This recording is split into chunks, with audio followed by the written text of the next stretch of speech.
네, 질의하겠습니다. 우선 지금 각 수사기관이 너무 서로 윤석열 내란 수계를 잡겠다고 수사를 하고 있어서 제가 좀 당황스럽습니다. 화면 좀 올려주세요. 경찰청 국가수사본부는 조지호 경찰청장, 김봉식 서울청장, 문상호 정보사령관, 노상원 전 정보사령관을 긴급 체포했습니다. 그래서 지금 경찰청 국수본, 고위공직자범죄수사처, 국방부 조사본부가 공조수사본부를 꾸려서 지금 수사를 본격적으로 나선 것으로 보고 있습니다. 근데 다음 거 보여주세요. 검찰 특수본이 12.3 내란 사태, 내란 사건의 핵심 인물 김용현, 박안수 오늘 구속됐죠. 여인형, 곽종근, 이진우에 대해서 지금 신속하게 구속하고 수사를 하고 있지만 이 수사권에 대해서는 지금 오늘 법원 행정처장님께서도 말씀하셨다시피 굉장히 논란이 되고 있고 이 위법 수사에 대해서 나중에 문제가 될 수 있어서 매우 우려스러운 상황입니다.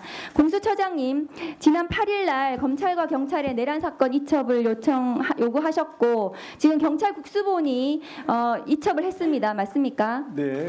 근데 일부 사건 이첩을 네, 일부 받았습니다. 이첩 받으셨는데 지금 검찰은 이첩 안 하겠다고 다음 거 보여주세요. 요구를 거부했는데 오늘 또 언론 보도 보니까 이첩을 검토하고 있다고 언론 보도는 나왔습니다. 그런데 공수처법 24조에 따르면 이첩 요구에 응하여야 한다고 되어 있는 거 맞습니까? 네, 맞습니다. 강행 규정이고 의무 조항입니다. 네, 검찰이 지금 이첩 안 하고 있는 것은 강행 규정 위반으로 문제가 될 수 있습니다.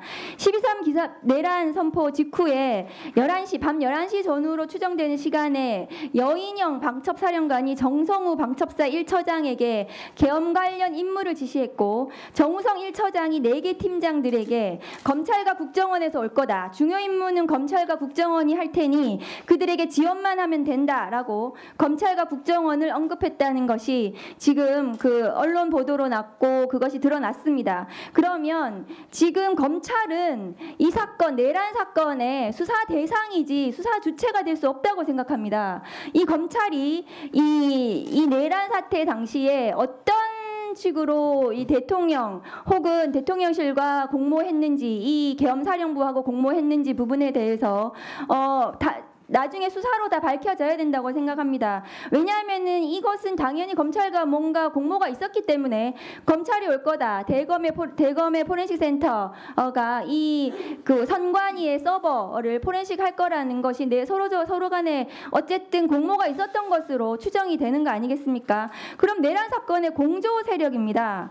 법무부 차관님, 네. 검찰청법 4조 2항에 따르면 게다가 검사는 자신이 수사 개시한 범죄에 대해서는 공소 제기할 수 없다고 검찰청법 4조 2항에 되어 있습니다. 네.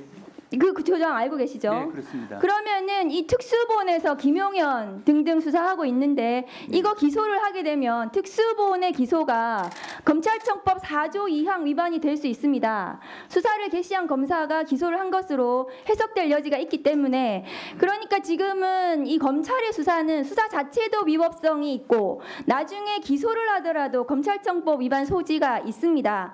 그래서 검찰은 이 사건에서 손을 떼야 됩니다. 다음 거 보여주세요. 피의자 윤석열은 4년 전 법무부에서 제가 감찰할 때 감찰 조사를 저렇게 거부했습니다. 대면 감찰을 계속 거부했고 방문 조사를 하러 간 검사들을 다 돌려보내서 쫓아보냈어요. 그리고 방문 조사 요구서를 다 갑자기 대검찰청에 있는 어떤 검사가 법무부에 쫓아와가지고 던져놓고 갔어요. 원래 피의자 당시에 검찰총장, 감찰 대상자는 성실하게 감찰 조사를 받아야 합니다. 그럼에도 불구하고 감찰을 불응했고 그 감찰 불응도 비의 사실에 들어가 있습니다. 당시에 법무부 징계 당시에. 그런데 지금 내란 수계 윤석열의 공조본부 혹은 검찰의 조사 출석 요구에 대해서도 지금 불응하고 있는데요. 공수처장님, 형사소송법 200조의 1항에 따르면 피의자의 출석 요구에 불응한 경우에 체포영장을 하도록 되어 있지만 출석 요구에 불응할 우려가 있는 경우에도 체포영장을 할 수 있습니다. 그런데 오늘 공조본부가 피의자 윤석열에 대해서 출석 요구서를 어제부터 계속 갖다 주려고 했는데 거부하고 오늘은 또 반송됐다고 합니다. 맞습니까? 지금 관저에서 수치를 거부한 것으로 제3자가 나왔습니다. 받으면은 그것은 송달이 되는데 제3자도 받지 못하게 하는 것 같아요. 이것도 직권남용입니다. 직권남용이 될 수 있습니다. 그런데 어쨌든 이 출석 요구서 안 받고 뭔가 절차를 지금 지연시키고 이 절차에 지금 응하지 않고 있어요. 그러면 출석 요구에 불응할 우려가 있는 겁니다. 체포영장을 바로 치십시오. 체포영장 바로 받아서 피의자 윤석열에 대해서 체포를 해도 이것은 법적으로 형사소송법 200조의 2 1항에 해당된다고 저는 생각을 합니다. 박근혜 전 대통령에 대한 탄핵 결정문에 따르면 박근혜 대통령이 최순실 국정농단 특검과 검찰 수사에 불응한 것은 그것 자체로 헌법 수호의 헌법 수호를 할 의지가 없다고 보여진다. 그래서 그것은 파면 사유에 해당한다고 결정문에 나와 있습니다. 당시에 대통령이 최대한 특검과 검찰 수사에 협조하겠다고 말해놓고 그것을 위반했기 때문에 이 조사에 불응한 것은 대통령이 헌법 수호 의지가 없다. 그렇기 때문에 파면할 수 있다. 이렇게 결정이 되어 있어요. 지금 피해자 윤석열이 공조본부와 검찰 수사에 불응하는 것 자체로 헌법 수호 의지가 없는 겁니다.